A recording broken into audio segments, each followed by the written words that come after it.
గంటా శ్రీనివాస్ మీడియాతో మాట్లాడుతున్నాడు. లైవ్ చూద్దాం. తెలుగుదేశం ప్రభుత్వం కాదు, వైఎస్ఆర్ ప్రభుత్వం కాదు, లేకపోతే ఇంకో ప్రభుత్వం కాదు, ఏ ప్రభుత్వంలో కూడా ఇటువంటి సంఘటనలు జరగాలని ఎవ్వరూ కూడా కోరుకోరు. కానీ ఇటువంటి సంఘటనలు జరిగినప్పుడు ప్రభుత్వం ఎలా రియాక్ట్ అయింది, భవిష్యత్తులో మళ్ళీ ఇటువంటి జరగకుండా ఏం చేయాలి, ఇటువంటి వాటికి సంబంధించి చూడాలి తప్ప ఇది ప్రభుత్వం చేసిన హత్య అని చెప్పిన దాన్ని రాజకీయం చేసి మాట్లాడటం కూడా చాలా బాధాకరం. మీకు ఇది ఒక చిన్న జగన్మోహన్ రెడ్డి గారు 2019-24 5 సంవత్సరాల పరిపాలనా కాలంలో ఇవి కొన్ని కొన్ని ఉదాహరణలు మాత్రమే. ఇవన్నీ కూడా ఆయన హయాంలో జరిగిన ప్రమాదాలు. మీకు చెప్తాను. కచ్చులూరు బోటు మీ అందరూ కూడా గుర్తుంటుంది. టూరిజం సంబంధించిన బోటు మునిగిపోయి 47 మంది మృతి.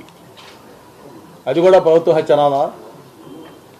అలాగే అన్నమయ్య డ్యామ్ కొట్టుకొని పోయి 37 మంది మృతి. అలాగే